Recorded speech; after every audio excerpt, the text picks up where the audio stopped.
From the TMR studios in Phoenixville, this is TMR News at 6.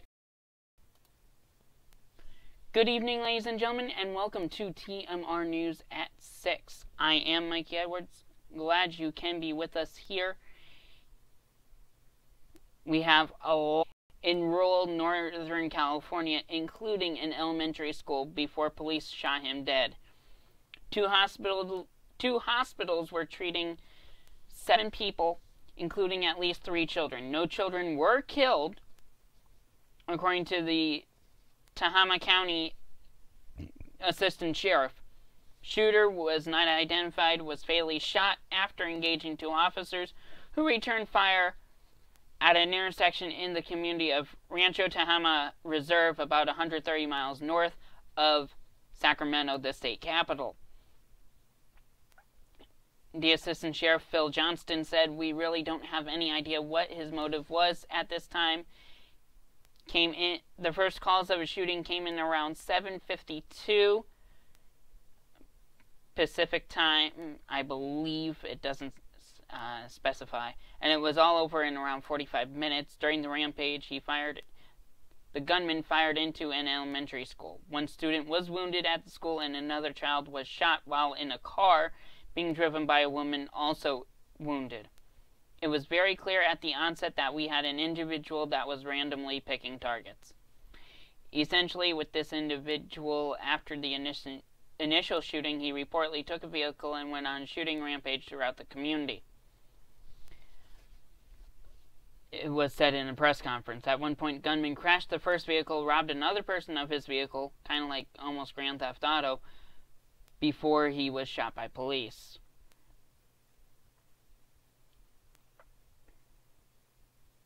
Brian Flint told the Record Light newspaper in the city of Redding that his neighbor, whom he only knows as Kevin, was the gunman, and that his roommate was among the victims.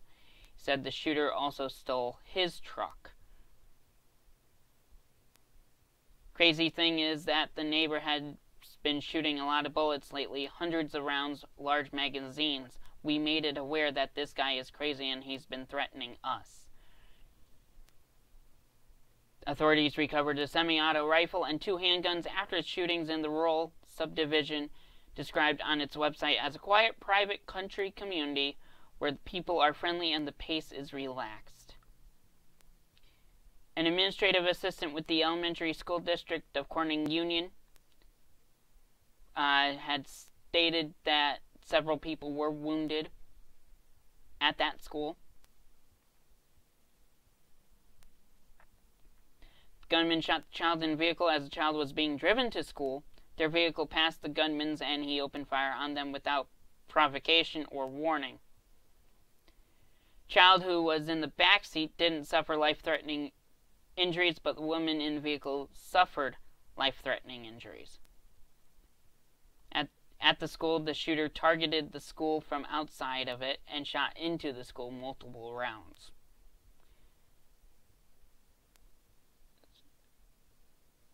There's just a bunch more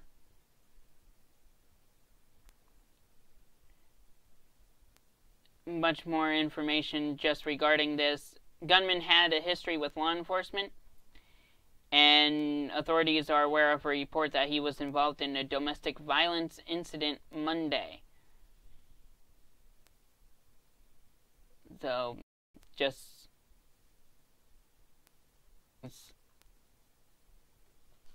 as we pray for, we do have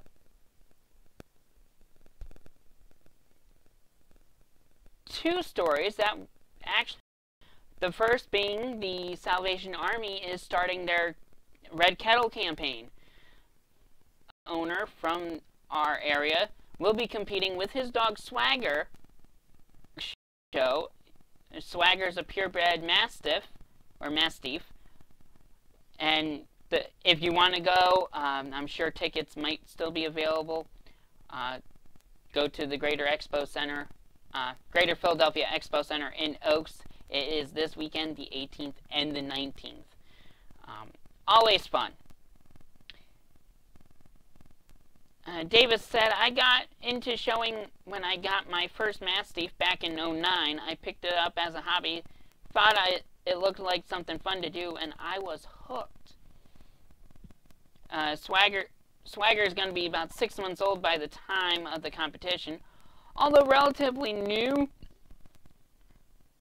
to the handling scene, Davis and Swagger have plenty to boast about. In the time that Davis has been handling Swagger, the dog has earned several awards that Davis is hoping will continue into the national competition.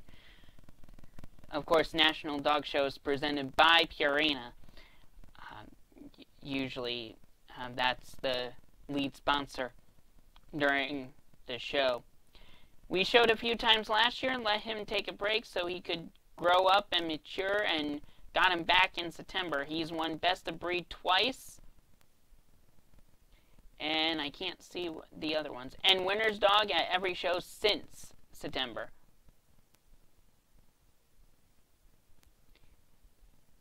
So, points are based on how many dogs are entered. If he was the only male dog entered, he wouldn't earn any points.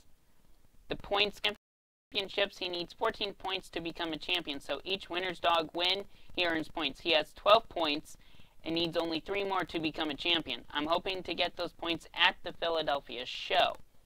Those wins didn't come without some difficulty, of course. And Davis has taken handling classes in Limerick and get puppies started as early as possible so they get to learn a routine and have a judge go over them. The movements that are expected, he has that twice a week.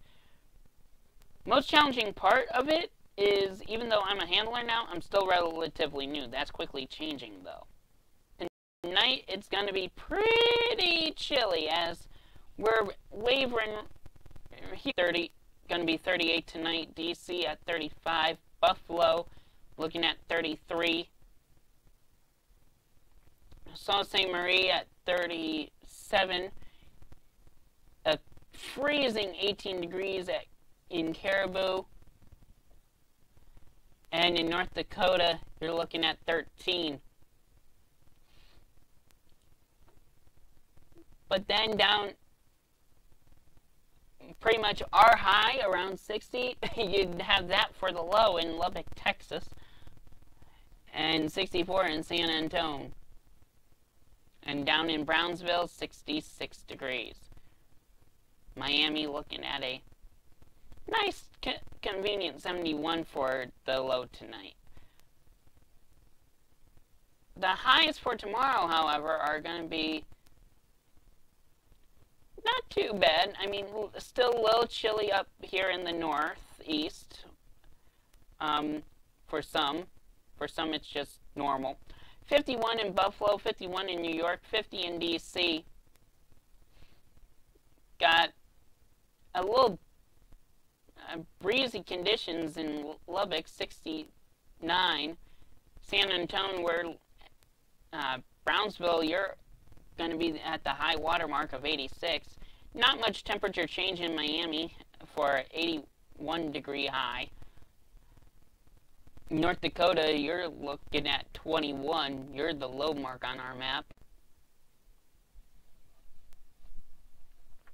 Lubbock, breezy 69, as I previously mentioned. San Antonio, low 40s, hot or upper 40s, lower 50s here on in the Phoenixville area. So that is what we are looking at there for weather. Now back to the rest of the news, where we have, we'll get to sports in just a moment. I'm just going to pop open, there were sessions with Sessions in, when he was in having testimony to the House Judiciary Committee conducting the oversight of the DOJ. Attorney General Jeff Sessions told lawmakers that he now recalls the meeting with former Trump campaign advisor Papadopoulos, but maintained that he didn't lie when he said he was unaware of communications between campaign officials and Russians during the presidential election. He did say that he recalled the March 2016 meeting at Trump Hotel that Papadopoulos attended, but has no clear recollection of the details of what he said during that meeting. According to court records, Papadopoulos pled guilty to lying to federal agents about his contacts with Kremlin-connected Russians. As part of special contact Robert Mueller's probe disclosed his connections to Russia during that gathering of Trump's foreign policy advisors and suggested he could coordinate a meeting between the then candidate and Russian President Vladimir Putin. Election. My answers have never changed. I've always told the truth, and I have answered ambassador on multiple occasions in 2016. In an October Senate hearing, Sessions said he met with the Russian ambassador after the convention and later on 2 other occasions, but that those meetings were not related to the campaign.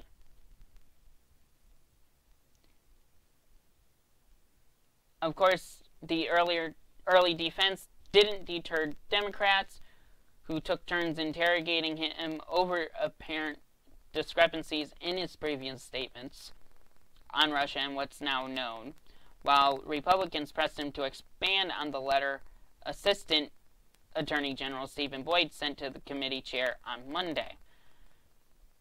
The letter revealed Sessions ordered several senior federal prosecutors to evaluate whether a special counsel should be appointed to investigate concerns raised by Republicans, including alleged unlawful dealings by the Clinton Foundation and the sale of a uranium company. And Sessions refused to say today whether the Justice Department would reopen the investigation into Hillary Clinton's use of a private email server while serving as Secretary of State, or whether a second special counsel should be appointed to probe Republican concerns. The department will make such decisions without regard to politics, ideology, or bias. Sessions adding later that he stood by his previous statement that he would recuse himself from any investigation involving Clinton and the election. And now to our other, now on to a little bit of health care, where the GOP plans to repeal the Obamacare mandate for health coverage.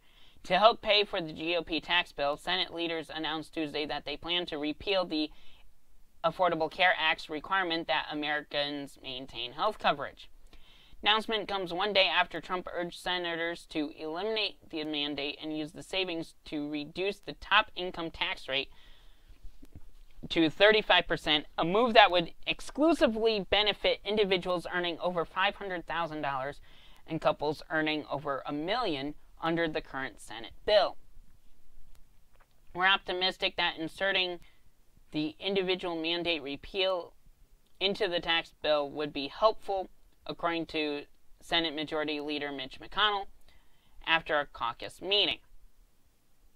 It was not immediately clear what Senate Republicans plan to do with the savings, although a Senate GOP aide said they would be used to provide more relief for middle-class families. Senator Rand Paul said today the Republicans should use the money to help taxpayers who would be affected by the loss of the state and local deduction have health insurance by 2027, meaning the government would spend less money subsidizing to attract enough healthy patients to offset the cost of insuring Americans with pre-existing conditions. Serious consequences if Congress simply repeals the mandate while leaving the insurance reforms in place. Millions more will be uninsured or face higher premiums, challenging their ability to access the care they need, the letter read, which was signed by America's Health Insurance Plans, the Hospital Association, Medical Association, Blue Cross Blue Shield Association, Academy of Family Physicians, and the Federation of American Hospitals.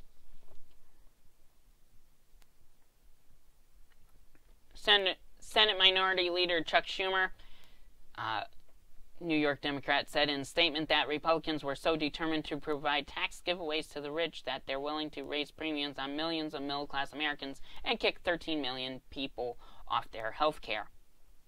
The Democrats in the Senate Finance Committee marking up the Senate bill were livid at the news, especially after the chairman, Senator Orrin Hatch, said it was just the changes until they were made official. You have been waiting for probably the whole entire half hour. First, I want to talk about the UCLA basketball players being accused of shoplifting while on a tour of China last week, and they're heading back to the States. Angelo Ball, Jalen Hill, and Cody Riley were detained at the team's hotel in Hangshui, China, about 100 miles southwest of Shanghai, November, 1 week ago. Young men to their families and university, according to Commissioner Scott. We're grateful for arrived in China during a nearly 2-week visit during his Asia tour. He told reporters he discussed the basketball player's fate during a meeting with his Chinese counterpart Xi Jinping, and said that their departure for the U.S. was in the works. I had a great conversation with President Xi, he said aboard Air Force One on the first leg of his trip back to the States. He was terrific, and they're working on it right now, and hopefully everything is going to work out. Details surrounding the player's arrest are unclear. Foreign Ministry spokesman told the Associated Press Monday that the 3 men were being investigated for alleged theft and that China and the U.S. were in contact about the matter.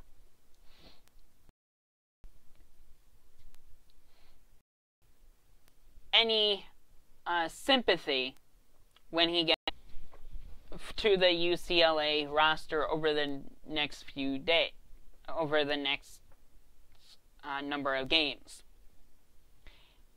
Now to baseball awards, because it's that time of year where baseball awards are given out.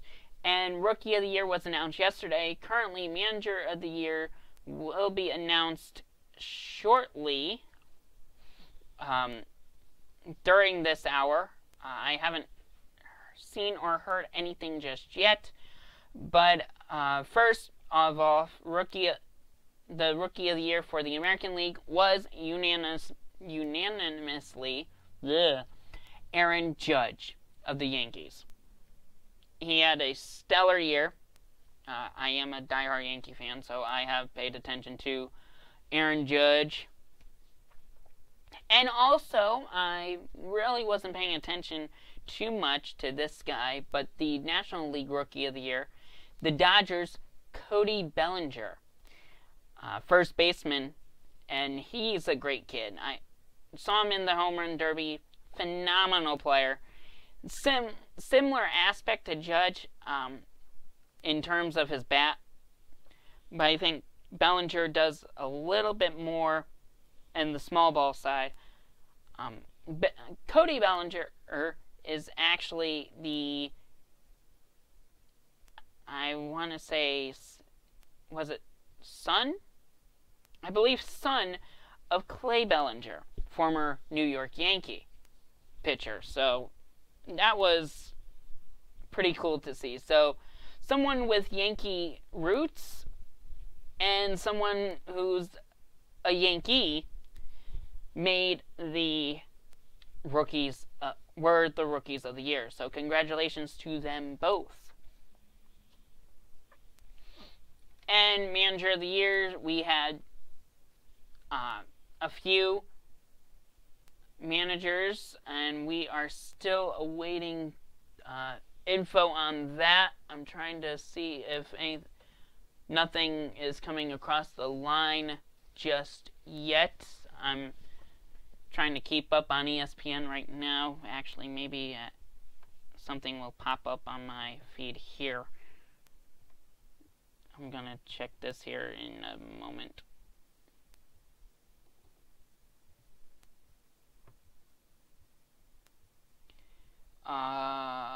Let's see, ESPN, there we go.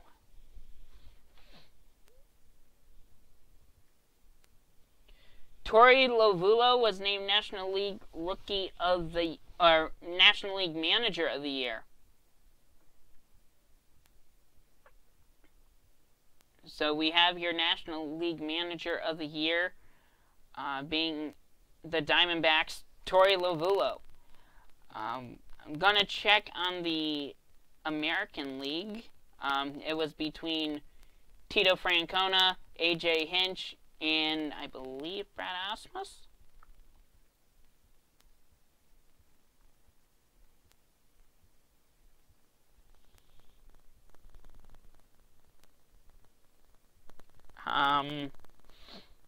It's not showing me anything yet.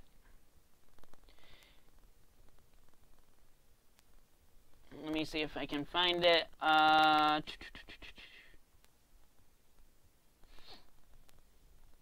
Okay. We'll find out about that we'll find out about American League in just a little bit. But I can tell you this. We're going to be hearing about MVP pretty soon. So that'll be something to focus on. We'll tell you that in a bit. First, I had one question on the live stream asking about whether the Cowboys are going to be able to handle the Eagles. But we're 10 weeks through in the NFL season.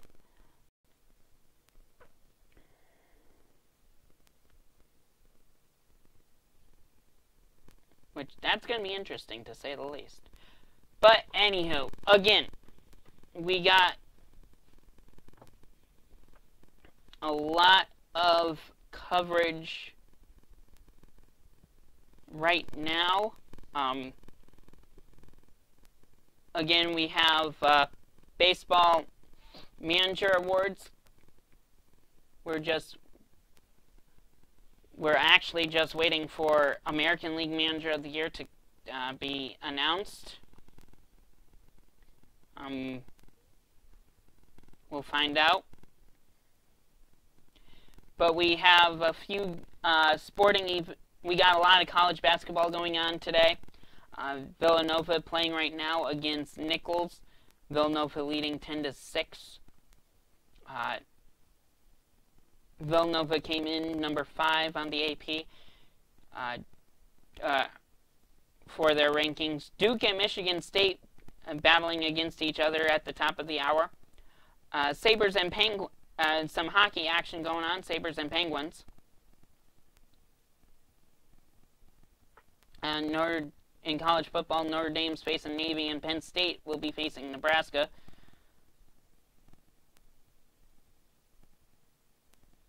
Actually, college football rankings just came out, I believe. Or, no, they will be coming out, because they haven't come out yet. USA Today has Alabama number 1 unanimously. And AP only has 57 out of the 61 for Alabama. Miami has the other 4. Wisconsin's not getting any love, and yet they're also 10-0. College football ranking, the playoff ranking, we'll be getting that. I think that usually comes at the 7 o'clock hour. So we'll share that more likely tomorrow night on our newscast.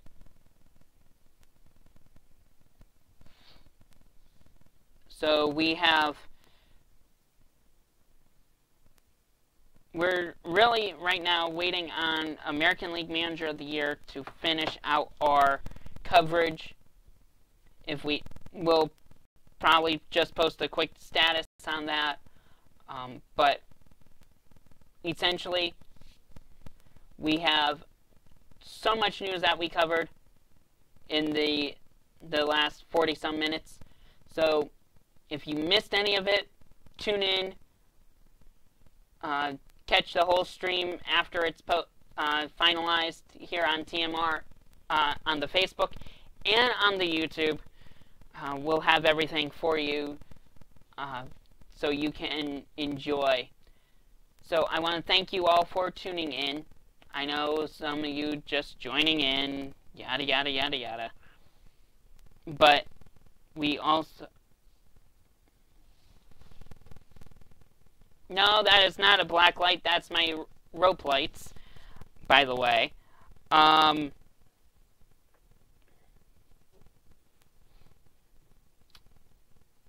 to the Super Bowl, I'm not announcing that until playoffs begin. For TMR News at 6. Tomorrow, Cy Youngs are announced. Waiting on the breaking news for American League Manager of the Year. We'll have a status for you on that.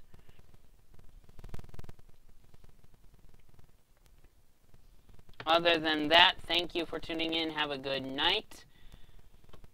And we'll see you tomorrow night for TMR News at 6.